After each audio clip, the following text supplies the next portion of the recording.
this is kind of a big motto of mine now is there are no part-time gangsters, and Ooh, good line. Good line. I was trying to do both things at a very high level. I was trying to broker industrial real estate at a very high level, and I was trying to run a 40-person fab shop. We had flat lasers, robotic welders, precision press brakes. I mean, you can't be both. The Move Entrepreneur Evolved Podcast. Get on it. And we're back for another episode of the Moved Entrepreneur Evolved Podcast. And I've got Jeremy Mercer here. What's going on, man? What's happening? How are you? Doing good, man. Doing good. I've been pumped for this one. Believe it or not, when we got connected, I sometimes have a decent memory. I think you were actually like in the hospital and you were getting like a surgery or something. Is that right? Yeah, I had my ankle reconstructed about 7 months ago. So, dude, what was that like? It was pretty painful. Couldn't really, I don't know what it is, man. The month of August is like not my month. This year, I had that ankle surgery, ended up in the hospital 5 days later on a completely unrelated issue. Had to go to the hospital. I mean, I was in the hospital 3 times. I'd never been to the hospital in my life, Then the year before in August, I got COVID and was down for like 30 days. So August, I'm out on August right now. So, yeah. So surgery was good though. It was a long time coming. Been in pretty intensive rehab and getting back to some normalcy in my life. So that's good. So that's good, man. That's good. Yeah. So, dude, I saw your last name's Mercer. I got that right. I believe it got shake it off. But where does that come from, man? That's a good question. Dude, it's a great, I don't know. It's a great name. Like Mercer, dude. You sound like you should be like, you're definitely like a soldier in the old days or something. Like that's a great name, dude. That's a great I don't know, it's funny, man. Like my dad's side of the family, like, man, I just don't really know many of them. So I don't really know much of our family history, which is kind of horrible to say that. I'm mostly European. That's what 23andMe told me. So let's just go over there. Let's just go Irish and German, and you're going to probably hit somewhere along the lines. Yeah, you're in there. So obviously we jump in here. This is an entrepreneurial podcast, and I always have such cool people on here and things like that. I noticed that you were in the steel business. Before that was like the main thing that you did. Is that a family run business? Did you start that off yourself? Yeah. So my dad was in the steel business. He worked as a salesman for steel companies. He ended up starting his own business. It's called Mercer Metals. And when I got out of college, he had been trying to sell the company for a while. I went to work for him out of college. I worked there about 6 months and I was like, I'm never going to get rich working for you. So I left. I started actually a rehearsal. I actually ended up buying a rehearsal studio at that time, came back to work for my dad at some point and tried to buy the company because I knew he was trying to sell it. And when I bought it from my dad, he had, it was like him and one employee. It wasn't like a really huge operation. So I bought it, kind of grew it a little bit. We were doing mainly distribution of steel items, specialty tubing products. And then, I was always doing real estate stuff, and literally through a real estate deal, I acquired a fabricator, and that's when I ruined my life and blew up. And so I bought this other fabricator. It was great. It was cool, man. I was doing some of the coolest projects in the world. I was doing ballistic armor upfit kits for every single vehicle going into the military. Man, I was really good at ground combat vehicle fabrication and then high-speed conveyor systems for like Amazon buildings and stuff like that. I did a lot of work with Siemens. But big issue I had a partner, and that partner's hand was touching a lot of money that went missing at some point. Okay. Got in a massive lawsuit with them. Okay. Got him out of the company, went flat broke, wasn't bankable, got a private equity company to give me about $850,000 to turn the ship around. We did it, ended up selling it at a great multiple to a strategic buyer and got the hell out. I got to a point where I had about 40 employees, and I was doing real estate too at the same time. And this is kind of a big motto of mine now is there are no part-time gangsters, and Ooh, I was trying Good I line. was trying to do both things at a very high level. You know, I was trying to broker industrial real estate at a very high level, and I was trying to run a 40-person fab shop. You know, we had flat lasers, robotic welders, precision press brakes. I mean, you can't be both. You know what I mean? And it's you know, it's funny. I hear, you know, when I see in social media, everybody's like, "Hey, what's your side hustle?" I'm like, "Your side hustle is bullshit. Oh, That's all it is." You know, I mean, it's like, dude, there are no part-time gangsters. And so now with the private equity company I run, like that's our first core value. There are no part-time gangsters. So that's kind of our tagline. And that's what I learned from a lot of that. And I learned how to go broke and rebuild myself. And you know, I lost a lot of money doing it, but also got out unscathed, learned how to sell a Now company. that was off of, because like obviously your stories like it sounds so impactful. I read something you said something. I remember I wrote it down, and I was like talk about a jump here. Something was written on here, so I get it right. July of 2014, with an acquisition of the first commercial investment real estate or investment property. Since then, he has managed over 210,000 square feet with the Trinity. And I was like, wow, there's like a huge shift there. You had like a takeoff period, right? Well, I started back when I was about 24, I started managing industrial buildings. I was managing about a 250,000 foot portfolio. So I was like running like 3 jobs at one time, right? Obviously you're a musician. I'm a musician. You know, I'm in my home studio. I got about 1,000 square foot jam room I'm sitting here in right now. Oh, you know, come on. Why you got to throw that at me? I got to throw the San Diego Sun at you just to keep up. Yeah. I dumped the property management, went into brokerage full time. I had my dad's company just sitting there on autopilot running, which is where I wish I would have left it. You know, that's where I was kind of trying to pull the story back. So basically, just to kind of clear the story, it was basically you still had your dad's business was kind of going there. You acquired a building which had fabrication, and then you said, "Look, I can take advantage of this opportunity." So now you're back to going, what's the meat and potatoes? And that was kind of the family. That's got to be in your genes, right?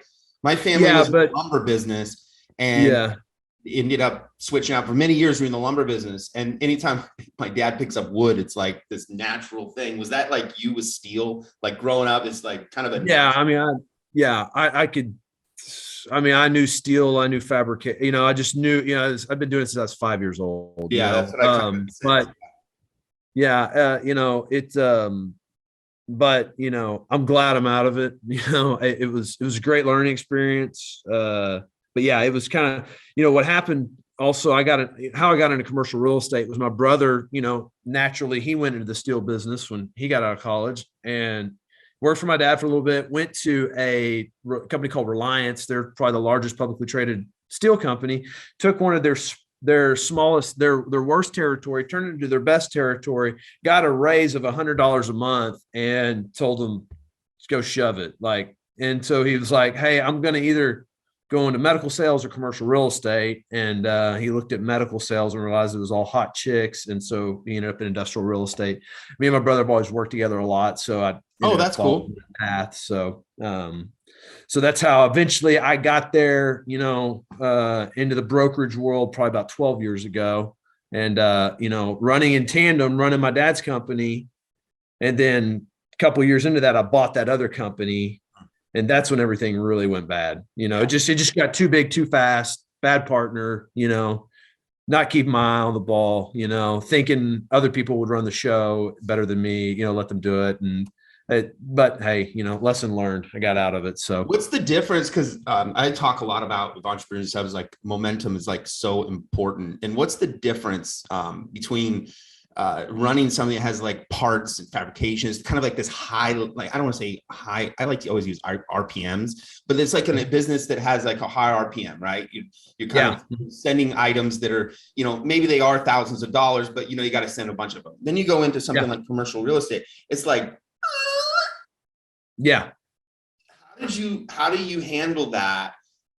You know, how do you handle that mentally? Because it's two different rhythms. If we're talking about music, I found totally. There's a rhythm between the type of businesses, and you find the businesses that I like are actually very high RPMs because my personality manages at high RPMs. But when you do commercial real estate, I would think, you could obviously educate me here, but I would think that there's just this kind of like, come on, motherfucker, like, come on. Yeah. There's a lot of that shit. You know, the parts world or any world, it's very, it's very black and white, right? Here's a PO. You're going to make this shit for this much money. You're going to sell it to me. You're going to deliver it to me by this date. It's going to be to this tolerance. Here's the drawing. You know, I was a job shop, right? I built a print. You know, everybody bring me whatever they need. I build it. Real estate is, man, it's commercial real estate to me is I'm playing poker, I'm playing chess, I'm playing checkers, and I'm doing it all on top of a Monopoly board at one time, right? You know, I'm putting a lot of pieces together. Commercial real estate is a whole world of off market. You know, it's not the ML. We don't have the MLS, right? We've got CoStar, but that shit's about 80% accurate, and all the stuff really happens off the market. So it's a big puzzle you're putting together, right? And so some deals take a long time. And what's also frustrating, where you sometimes get screwed in commercial real estate, is when you make a deal quickly because of your knowledge, and then someone sees what my fee is and they're like, oh, this guy didn't deserve that much money on this. It only took them a couple hours, but they don't see the 10 deals that I got my ice picked on, you know, before. So the good thing is you, in the parts world, you know, you get your PO, you make your part, it's all on you, right? You're you have it then. You have control, right? Sometimes, man, you just have zero control over people in this world. So that's so the question I was actually having, this is actually an interesting one, because that actual kind of closing that out is like, I believe that there is a rhythm in a business. And when you look at kind of like, you look at, if you were a musician, obviously you have a little square footage there. I'd love to come and play. But ultimately, at the end of the day, there's a rhythm that happens. And like, you kind of get into this rhythm. And we kind of were obviously just talking about that. Here's the thing that I thought was kind of always interesting. Anybody that's ever driven into the desert areas, and I grew up like inland from San Diego, LA, things like that. You always go into these areas and all of a sudden you're like, holy shit, look at the size of this building. And it's like a Skechers shoe, or like a, you know, I don't know, I was going to say something like LA Knights, old shoes or something. But you look at the building and you're like, what the hell are they going to do with that if the lease falls out?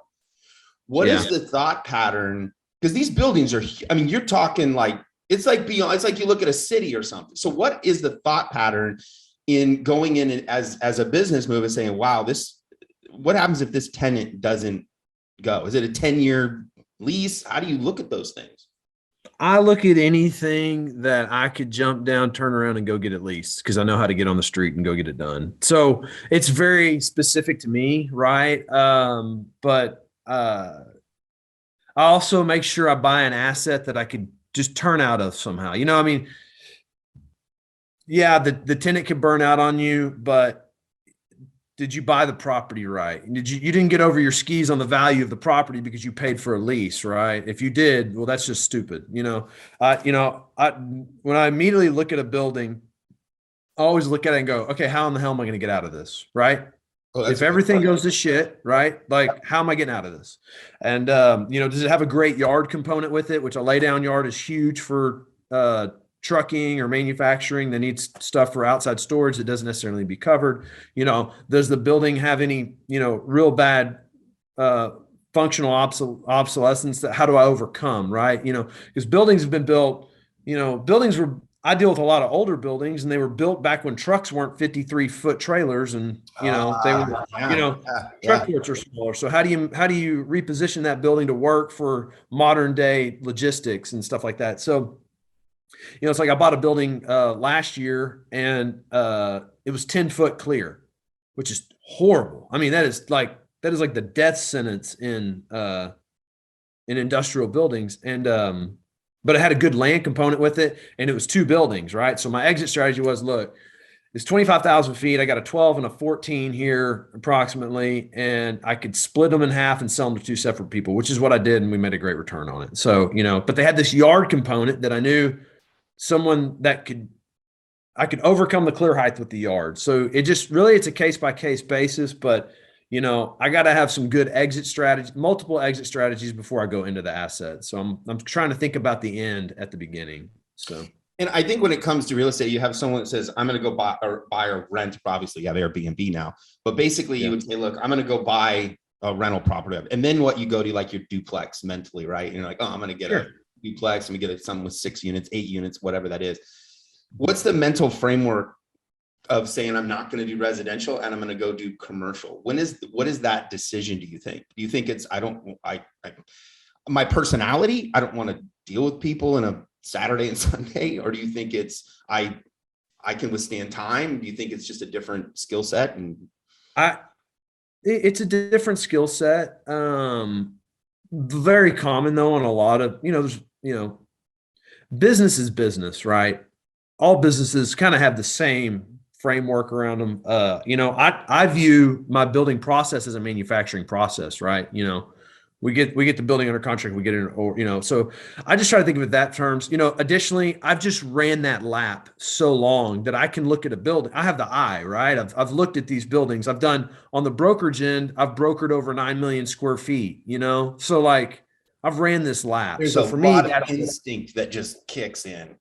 Yeah. So it's just, I've just done this, and there's a lot of people that get in it, and you just got to it's like anything, man. Nothing, you don't just jump into commercial. I don't think, a lot more information on residential, a lot more regulation around residential to protect you as a consumer.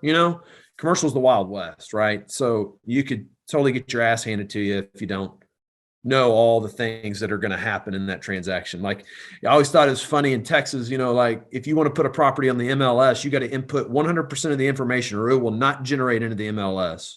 Well, there's no requirement like that for commercial. Like there's no good information on commercial. You always are trying to extrapolate everything and trying to figure it out. And why does it breed that? Man, I don't know. I don't know. I really don't. It's you think it's just industry? Like, so for I'm in the martial arts world big time, and I always go and train and things like that. And there's always like martial artists always show up late, or like I worked for Harley for 5 years, rode Harleys all over the place, done a bunch of stuff, and like we'd always use a powder coater, and we all always knew the powder coater it'd take 4 weeks, and you're like, why? I don't know. Yeah, it's that's the challenge too. Like educating when I represent somebody, right? Especially entrepreneurs, right? They're like, well, what the fuck? Like, I want to lease the building. Yeah, I know you want to lease the building. Well, why won't they give me a lease? Well, there's shit going on. Like, just for instance, it's like you might know, Ryan Stewman, right? So I'm working with him on a new site right now. And I just told him one day, I said, hey man, you got to understand, we're not buying a 3-2, all these sites, everything's very unique, right? And it's very unique to the business. So, and then on top of that, you're dealing with institutions, right? You're dealing, somebody's like, well, this building's been sitting vacant. Why won't they take 20% off?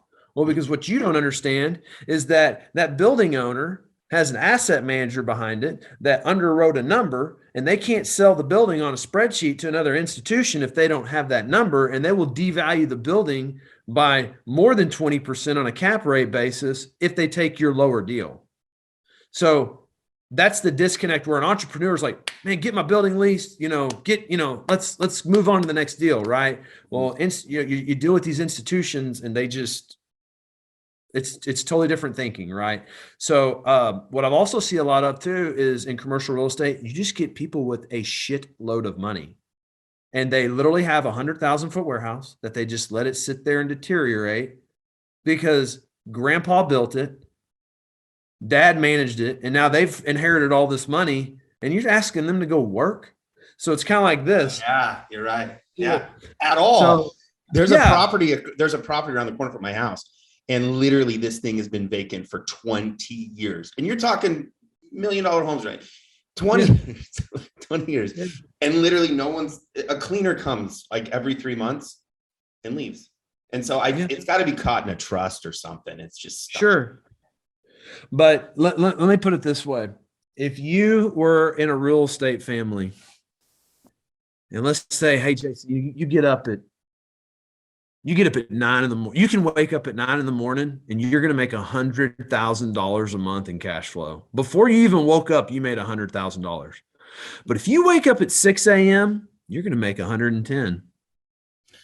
Do you really care? Like, no. Do you remember being younger and your buddy would be like, I don't really want to make any more money because they're going to tax me more. Yeah. It's That doesn't work. Yeah. It's so there's a lot of things within commercial real estate that it's hard to conceptualize from the outside. And then once you get into it a little more, you understand what makes the things tick, right? So it's it's just different. It's just a Is different the world, business man. of, and this is, I think, a good question, because I think that people, they think you just go almost like an investment, right? The difference would be like, hey, I have my business running. I'm going to take this cash. I want to go and make an investment in there. But the difference between what you do is you actually have commercial business. So with that, I think that what you were just talking about is like, you have a process of buying properties, and then the process triggers the things that outs the property. I'm assuming. Yeah. That's really what Yeah. it's like being a pilot. Like your real job is like, I got to get on the ground, but really I got to check all these things off. I got to go through this thing because it's all about safety at the end. And so it sounds like your process mitigates those problems before. So you probably say no to more properties than people think. Yeah. It's I've gotten to the point where, I've got a really good deal flow. So it's like I can see anywhere from 5 to 15 deals a week. Maybe 6 to 7 of those make it to underwriting. Out of those 6 to 7, maybe 3 of them will generate enough interest out of the underwrite in the plan to either tour it or make an offer, and then see where it goes, So, but then, so that's the funnel, right? And that gets us down to where we're at with a certain property. So here's the question. So obviously we have entrepreneurs that watch the show and things like that. And so as entrepreneurs start making more money, there's 2 different options you have, right? Go deeper into your business, dive and scale. And then usually that gets a little boring for entrepreneurs. They kind of go, oh, I got to just do this over. So they look for the sizzle, right? So what would be the option now that you have a lot of people that are making money in the internet space? They're trying to go to land, which I kind of the old gold method. What is that first thing that you would recommend to look at? Like, is it drive around and see vacant buildings? Is it ask a friend? What is that first round? Well, I think it's, do you want to invest in real estate or do you want to operate? And I go back to, there are no part-time gangsters. So I deal with tons of entrepreneurs. Out of the 9 million square feet I've brokered, it is all local business owners making local decisions with their business, So they've made money. They're this entrepreneur you're talking about, right? And their business is doing great. And they're like, hey, I want to invest in real estate. I'm like, okay, well, let's talk. Hey, I want to buy a building, an investment building. Okay. Do you want to invest or you want to operate? Oh, well, what do you mean? Well, here's what I mean. I operate. I'm fully integrated with property management, leasing, construction management, all the way through. I can sell you a building. You can do all that yourself, but you operate a furniture company. When the alarm goes off at a vacant building at 9 o'clock at night, do you want to answer that call or do you want me to answer that call? So, and some people do it. Some guys, they kind of want to go moonlight in real estate and, they'll have some success, that happens too. So then, usually the answer is they want to just invest with me. And so then that's what happens. So I would say if you have a business that still requires you to be involved in it to some degree, you might just want to find a good person to invest with, find the guy that's doing it full time, they're going to get paid, but you don't have to think, you know what I mean? It's like, just give it to the guy that's doing this all day long. Right. And so, that's kind of what I would recommend, obviously that's what sounds like from the conversation. It's like do an apprenticeship, meaning like you don't get all your money. You're not going to get the whole, gambit, but get next to someone that's like playing the game that right. Give a shot. Right. Cause it's like, we make so many mistakes to get to that next level that what you're saying is take the 15% or 10%, take whatever. Don't, if you're going to do it for the long run, kind of, what is that, what is that? You just word I'm looking for, but basically you're just trying to brush off all the nerves and all the junk that comes with going through. Because I would assume buying a $4 million building, you're holding your nuts for a second. You're like, son of a Sure. what am I Yeah. doing? Family? What if this thing falls out? What if, I mean, look at this market, what are we doing? Yeah. Are we going back to work? So I think that there's probably a huge kind of a. So I would think if you want to get into investing in the commercial world, I think you need to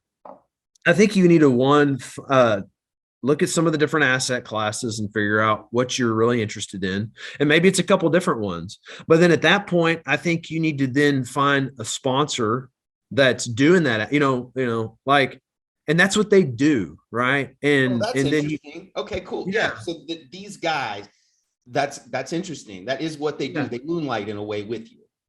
Yeah. So I mean, that's deals, right? I have LPs in all my deals, right? A lot of them occupy an industrial warehouse, so they're very comfortable with an industrial investment from that standpoint. And then most likely, I probably sold them that industrial warehouse, so they're comfortable with me from a transaction standpoint. If I brought them an apartment complex, they'd probably look like I had 3 heads, right? Because it's not what I do. Mm-hmm. So I think if you're going to look at investing into commercial real estate, or honestly any kind of syndicated type deal, look at the sponsor first. Like, really look at the sponsor. If that guy doesn't know what he's doing, or if he's doing this and he's doing that and they're doing this, hey, we're doing some crypto, hey, we're selling watches, hey, it's like, back to, there are no part-time gangsters, right? Like, when did you make that decision? To that comment, like that. Oh, that comment.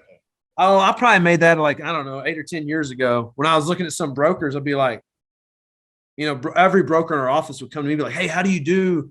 Because I was always our top producer. Hey, how do you do this? I'm like, man, this ain't part-time for me. Like, I'm here in the morning, I'm here till night. Like, I'm doing this shit, So then I was like, there are no part-time gangsters in this. And so I just kind of stuck from there. Right. So, but that's what I see, understand how an LPA agreement works, right? How's the sponsor getting paid? There's usually some kind of promote structure in the deal, but I see guys that want to get their promote up front, which I think is absolute fucking bullshit on a deal. Because I don't think you should be paid until you make a baby, right? Like, it's like, we gotta have an event happen here. I think I would look for in a sponsor, someone that's putting their own money in. I've got 53 active investors with me right now. I'm the 3rd highest investor in my portal. So I'm putting your weight. Yeah. You're like, look, I want my money too. Yeah. I'm putting my money in and I'm signing the debt, So, so that's what I would look at. I would look at the sponsor. I would look at their fee structure. I would look at what their promote structure is. And then I would look at how much they're putting in. Is this what they do on a regular basis? It's like, I started doing a bunch of land deals in Central Texas. But I didn't raise it with any of my partners because I was like, I got to go do one of these first. I got to get a couple of these under my belt before I say, hey, do y'all want to invest in this? Because I don't want to come at them with something that I got no proof of concept with, Yeah. So, now again, but there's a lot to these buildings that, or any commercial property that I don't, you can get in with an LP, invest alongside them, and maybe that works great and you never do anything else because all you're doing is giving your money and you get a distribution, right? And you get to look at a building and go, hey, I own that, but like, I literally have 0 responsibilities with it. Because even though commercial, the tenant is responsible for most things, there's always something going on. Don't kid yourself, right? There's always an issue, with something. So that's why we have property management. But, one time I'd never seen this. I think it was probably, accredited investors and things like that. And what people can get into the bigger deals was when Grant Cardone had released that big fund that he did. And it wasn't, Ty Lopez also did one around e-commerce businesses. I think he got like, what was that? Radio Shack or something like that. And he kind of used that concept. Is that the kind of concept that you like to do, which is basically a group of people coming in? I mean, the numbers are 20, 30, 40, 40 people that are involved in an actual building, or does that become fucking pain in the ass. Cause dude, Well, yeah. So investors aren't always fun. no, but I think I've learned from the brokerage side, it's the same thing like having a listing. In commercial brokerage, we don't have automatic showing systems, right? Like we have to go show every property. We don't give them a fob and they go, everybody doesn't have their own fob, just go on whatever how to go see. So the owners always constantly want updates. In my deals too, they are partners that I do a lot of stuff with. So we're constantly talking on other stuff. And usually a deal probably won't have more than 10 people in it, right? Every deal is deal by deal. I don't do a fund. I just do deal by deal syndication. But the one thing I do, and I did get this from Grant Cardone, and I think it's genius. I make monthly distributions, right? So if you want to know how things are, if you want to know how things are going on, make sure you look in your checking account and you got your distribution, right? Two, sometimes we're not making distributions on property because we bought it vacant, or the tenant is moving in and there's usually a free rent period and tenant improvement, stabilization period, so I just kind of, or we're vacant looking for a tenant, right? So I got a great assistant. I get on my phone, I voice memo in every single update on every single property, and she sends it to all the investors. So if they're getting that update once a month and they're getting their check in the mail once a month, there's really not much more to talk about, and I'll be honest with you, if there's an investor that starts wanting to get on my ass all the time about stuff, like what was the movie Heat? No, what was it? What was the mafia movie? And oh, come on. Was it Goodfellas? Was it Goodfellas? Yeah. The one guy kept complaining. Where's my money? Yeah. I mean, if you're going to be that guy after I've given you the update, or if you want to be completely up in my business, we probably ain't going to do business together again. It's just going to happen. My top equity partner, he doesn't even I sell him buildings outside of our syndication from now and then. He doesn't even go look at them. He just what you're doing, just go get it done. Tell him send me rent. So it's like anything in life, right? The bigger equity partners, they don't ask questions because they've done their homework and on who they're investing in. You don't want the investor that's got $5,000 to invest, and they're like, hey man, when are we getting some money back? It's like, bro, this is not a liquid investment.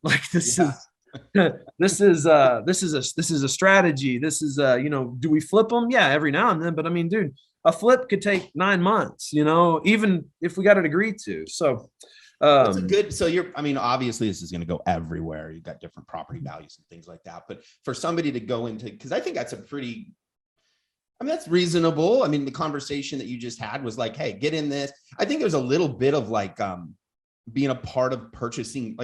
I've purchased mapping and things like that, and they did homes, and I've kind of went through the process. It's like going to the court for the first time. You're like, oh no, and then you realize wait a minute, I can do that. In those scenarios, how many properties a year are you looking? Is your goal obviously it's a profit goal, but yeah, is the domino driven by the number of properties purchased, or is it tenants broken down? How do you look at a year and saying we want to hit our goals? Because obviously it'd be easy. We want 15 properties, but you're like, okay, wait a minute. Yeah, I do it more by just pure dollars. Last year my goal was to buy 25 million. I bought 35 million. This year my goal is to buy 100 million. I've already bought 10. I've got 10 under contract, negotiating another 20, right? So I just kind of go by dollar amount, right? My goal is by the end of 2031 to have acquired $1 billion, done $1 billion in acquisitions. Will I sell some stuff in between there? Yeah, sure. Absolutely. But, so I want to scale to about $1 billion in total acquisitions by then and see what happens. So,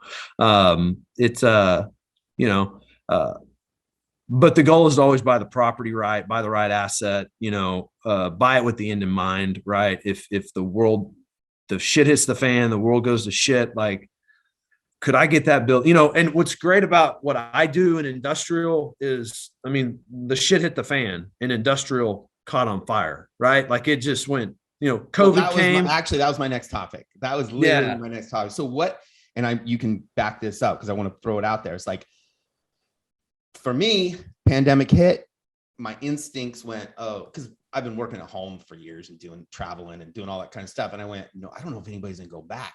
So what happens? Does it turn into, do these buildings turn into like, research and development? Does it turn into just manufacturing? What happens to America buildings if we're not going? Because I don't know, but it's going to take some weird stuff to get people to sit in a cubicle again. Yeah. So what was interesting through all that, for obviously the first part of, I had multiple deals under contract on representation deals. I saw so many people lose hard earnest money because they just said, fuck it, we're out. Like, we don't know what's going on. There was a deal here in Dallas, guy lost 15 million in hard earnest money just because. But that was at his own decision, right? He was like, I ain't buying this. Like, I'm out. I'll lose the 50. But it was like, it was like $120 million deal. So 15 million of that guy might not have been that much, but it was, the situation was enough. But industrial never stopped, right? Like, it literally just went up because is that what happened? Like, I didn't follow. Like, how does that, where does your groceries come from? They came from a warehouse. You know what I mean? Like, everything's coming out the back of a warehouse. Wasn't that, and again, I'm just talking shit. I don't know. But wasn't that already what was going on? Like, what happened to all these buildings with all these people? Yeah. So, the office buildings, like, I've never wanted to own an office building. I never will own an office building. I don't think I will. If I do, it'll be because I invested with someone that buys office buildings. But office is going to have a hard time coming back, I think. But the industrial space, man, it just literally, in Dallas, Fort Worth, it literally doubled in price. Like, it is, since COVID came back, has doubled in price. And the demand, so there's a couple of factors on demand. One, we just need more. It's crazy. Like, California, Inland Empire is the hottest industrial market in the United States right now. That's where I grew up. That's my hometown, buddy. Yeah. So, it's crazy. Riverside, Inland Empire. That's funny. Yeah. Pull that everywhere. Well, it's the hottest industrial market in the world right because now. of what, the 210 freeway, which is way up at the top, and that's the connector to LA. Yeah. So then you have the 10. That'll take you all the way out to Vegas, or 50. Yeah. Whatever. Yeah. But you got to get to the rail too. You got the rail out there, right? Coming in, containers coming off port. So the rail will come to the rails. It'll come to the hubs here in Dallas, right? Straight from Long Beach. So, but industrial, man, it just kept going. People needed more and more space. It just, a lot of it was e-commerce. All these, Amazon has spawned off all these little e-commerce businesses. They all operate out of a warehouse. As other things ramped up and required, more space, so that provides third-party logistics providers to go get bigger spaces, because they got to service their, if you're, like GAF, if you're a roofing shingle manufacturer, everything has just gone up in demand, right? Well, plus, the government, printing so much money. There's so much money in our ecosystem now, that everybody is just spending more, right? So that's naturally going to push assets up. But the good thing about the industrial stuff is it kind of just plowed right through that. It just didn't have a problem. Retail had an issue. Office had a bigger issue. Office seems to be coming back to a degree, but I don't know that it's ever going to be what it was, because here's what you have. So imagine you're a law, here, the true test for office is going to be in the next coming years, because if, let's say, you're a big law firm, right? Or, some big accounting department. Yeah. Accounting department, right? Okay. Well, you occupy 5 floors of a building, right? Okay. Well, your lease is coming up on a 10-year renewal, right? Off a 10-year renewal. You signed this lease in 2014, right? When everything's blowing and going the way, it's sure 5 floor plates. Yeah, we're going to need it. Well, now they're going to go, hey, we're going to renew, but we just want 1 floor plate, because everybody else is going to work remotely. We've got this new hybrid. You're working from home these days. You're in the office these days. I think that's the challenge of office. What's crazy to me is people are still building office towers, and I'm just like, dude, like, the vacancy on them is right now. Like we don't need more space. Like there's plenty. Oh, I was in downtown San. I was just down there, and Yeah. I was driving around. I was looking at the buildings. I'm like, what are these people gonna? And they're all these downtowns are just turning into dumps, anyways. And you're like, now, these people not only one of the reasons of downtowns, you would want to live downtown so you could just do the whole walk world. You walk to your work and everything. And I love San Diego. Obviously, I love Southern California, but you go downtown right now and you live downtown and you work downtown, you got to walk through a shithole, dude. Yeah. Like you've literally got to walk through. We were down not that long ago, whatever. I don't know what was our meal, 200 and something bucks. And I'm sitting outside and I can like smell the shit coming from around the corner. It's just like, what the heck are we doing with these cities, man? Dude, Dallas is letting the same shit happen, man. The that's a big issue. It's a lot of homeless everywhere. The big thing for me is they strip copper. They strip copper out of my buildings. So that's funny because I remember with you obviously being in the metal and things like that. It was funny. I did think about copper. I remember Inland Empire probably was the largest copper stealers. Yeah. I went to a building the other day that was getting stripped and ran up on the guys doing it, So as soon as if I buy a vacant building, there is an alarm on it immediately. And if my team doesn't have an alarm on it, I am losing my mind until there is one on it. But that's not an issue. We got that all teed up, ready to go the day after closing. So, because it'll be gone, they will just strip it out. So, but I think that kind of out of all this, I think that like going through this, obviously this is what you've chosen to do. And there's only one God you serve. And that's the way it makes it the best way. But in that, I think that the concept of other people being able to jump into those different deals and kind of get the feel, what would you say is like, where should people say, look, hey, I got this much money and I'm looking to go 100 grand, 150, 20 grand. What is usually the benchmark to at least be a part, right? I mean, you got to be a part. Yeah, I usually with a new LP, if someone came to me and said, hey, I've got 200 grand, right? Or 150 grand. I say, look, why don't you just put 50 grand in the next 3 deals, that way, you're going to get it. I kind of have a mixed bag, all industrial, but there's always a different situation, right? We have the vacant building that we got to fix up, and everybody's going to look at that and go, ooh, that thing's ugly. And to me, I'm like, man, there's a shitload of money in that thing, like just wait, like the beauty. Yeah. So there's that. Then we'll have the building that's fully leased. So there's no risk really right now. It's fully leased, but it's a low return, right? Lower projected return. And then I have what I call my basis plays, right? Like I bought a deal the other day that's really not going to cash flow because the lease is in place, but I got the basis. Maybe I got the building maybe $50 to $100 a foot under market, and it's 42,000 feet. So just sit around for a couple of years, guys. When we get these leases burned off, we're going to make some money, Now, when you bring in that money, are you using it to pay the loan? Do you actually like stockpile? No. I to get a loan, you have to have at least 1.25 debt service coverage ratio with the leases in place. So the leases are paying. Got it. You just might have to put more equity down to get to that debt service coverage ratio if you have a very low yield on the leases. So like for instance, that deal right there, that was a $6.3 million purchase. We had to put $4.3 million down. So we raised $4.3 million and put it in that building, and then got an underlying loan at $2 million.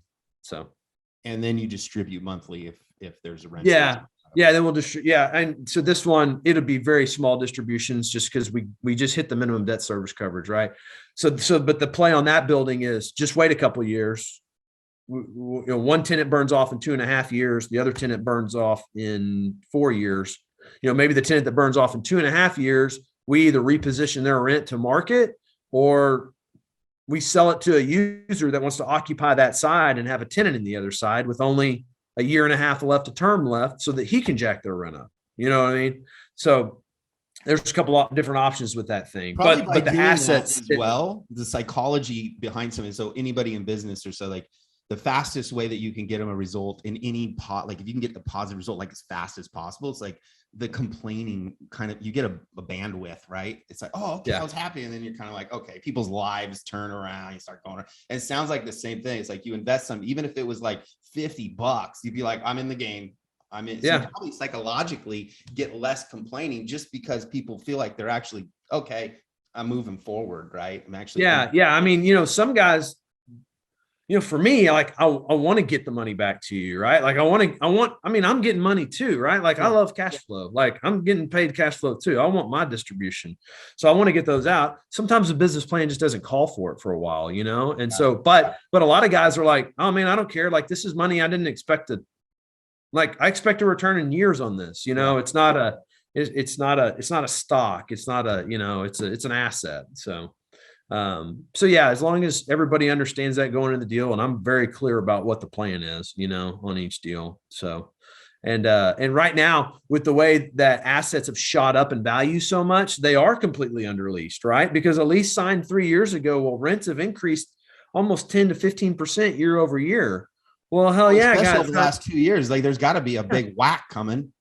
Oh yeah. Well, so, I mean, it's like, man, I got guys coming off 5-year leases, tenants that I represented, and I call it shock and awe. Like they get their renewal and they are like, fuck you, fuck the landlord, fuck all y'all. I'm like, this is not me, but they don't ever want to buy into the fact too, that like, and I'm selling my products for 2 to 3 times as what I used to, but fuck all y'all anyways, so it's like, so no one ever wants to admit that part of it. Right. But rents are going up. So, that's why I'm buying a lot of deals now that I'm buying for the next deal. I'm not buying the in-place deal today. I'm buying the next deal when that deal burns off, because they don't have a fixed renewal option. They have a market renewal, or they don't have a renewal option, or there's some kind of escape hatch for me to get that tenant out of the building, or whatever the play is, or it might be a sale leaseback where I'm getting a great deal on the building. And I think the tenant's probably going to default,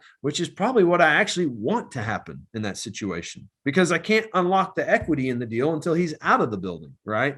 Yeah, so it's like a squeeze. You'd rather squeeze. Yeah. It's like, look, okay, you want to do a sale leaseback because you need money for your business. Great. And in 3 years you might default, but I bought your building $40 a foot cheaper than the others, than I would have paid at market, but you got a 10-year lease, right? So I really can't do anything with you except for the lease until you default, right?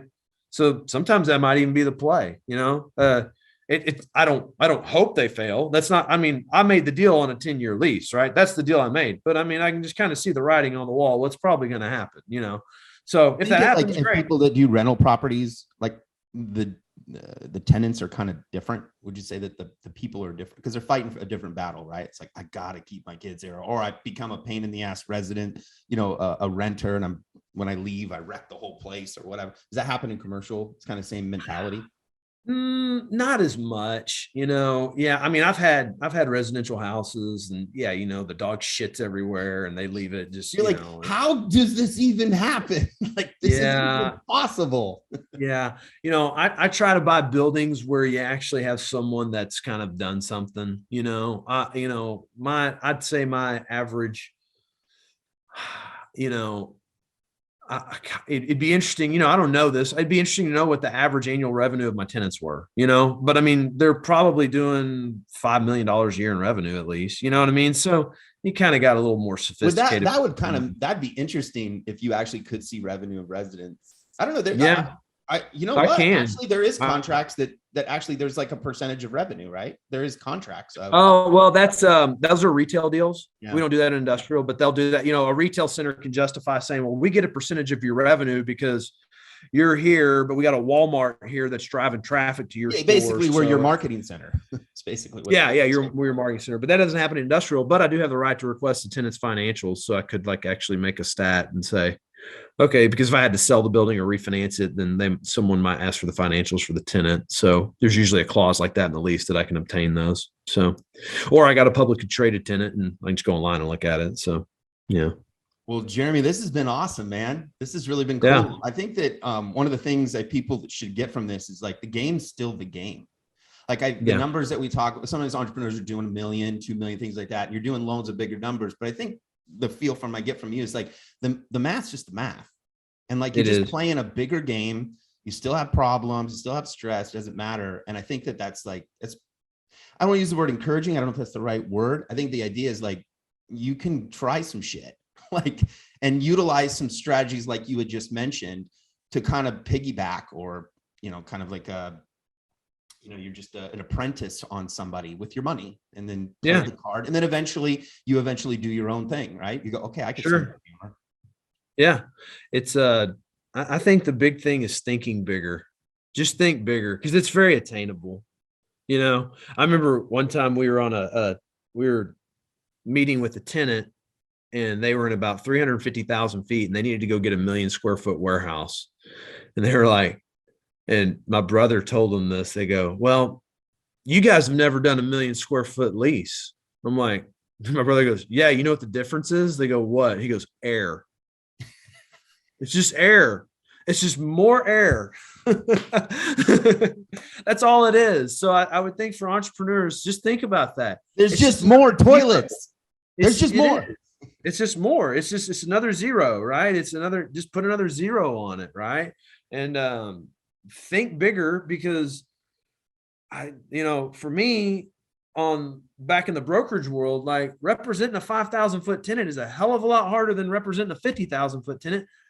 Usually just because of the sophistication of the client. Someone that's in 50,000 feet is probably leased 50,000 or 30,000 or 20,000 feet before, where 5,000, this might be their first deal, right? So it's a lot more hand holding, so if you can look at ways in your business to scale to just a bigger number quickly, like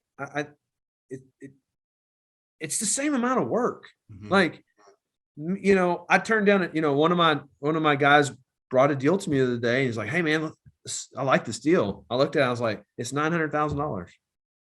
It's great.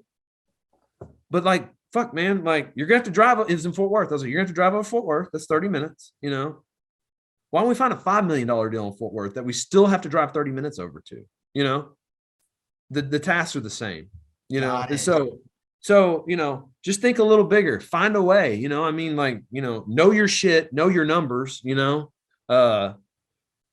but like, that's how, I think that was the biggest thing I took away probably over the last 2 years, was like, I spent so many years selling private equity companies buildings. And I just went, they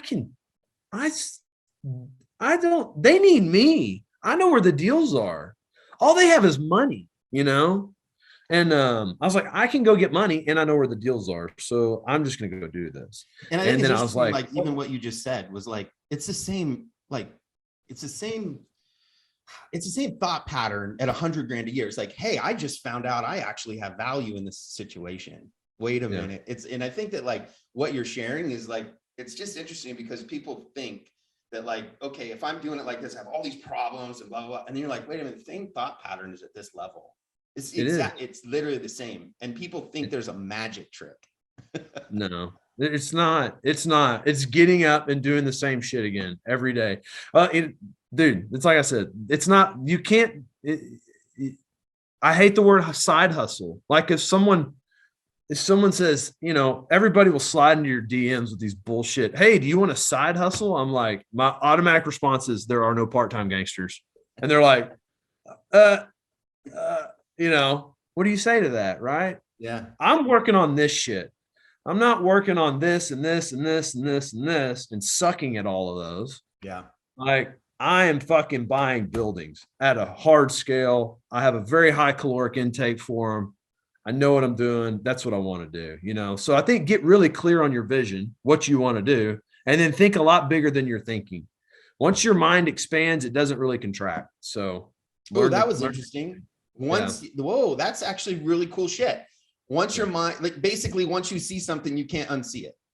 Yeah. Yeah. So once you've learned to think up here, your mind goes to here. It doesn't really go back. Your mind is like that one muscle that, you need to constantly be keeping it. But like, once you know something, like you said, once you see it, you can't unsee it. So, I was telling somebody the other day, because obviously guitar, things like that. And when you said all musicians, then that all you need is one. You're like, that size. That's this. Yeah. But it's like the one thing I remember, like the reason I bring this up, because it kind of brings it the same day. It's like, I decided to learn to play guitar. And so I decided to play 3 hours a day for a year. Now this is, mind you, I was in my 30s, and I was like, look, I'm going to do this.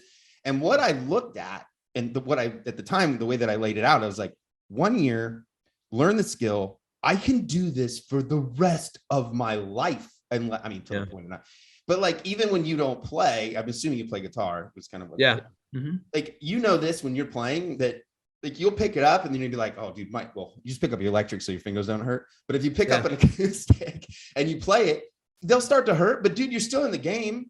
Like, and it's like locked in, and it's like, it's this weird thing. I think that is like so true about putting yourself in other circles, seeing things that you've never seen, and your mind just goes, what the fuck, what are we doing here? And then it's kind of fills those holes.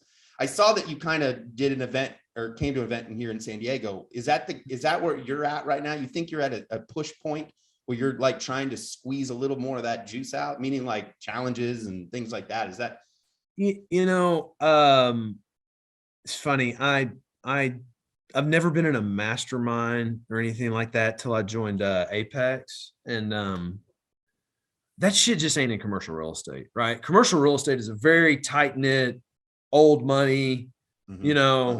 My joke is, in Dallas, you grow up in Highland Park, you go to SMU, you move back to Highland Park and get into commercial real estate. Like, it's just this circle, right? Yeah, sure.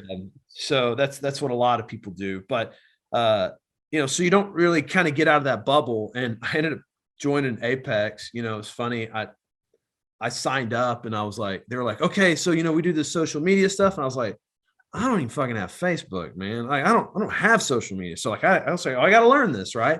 Well, I've actually had some really good benefit from it,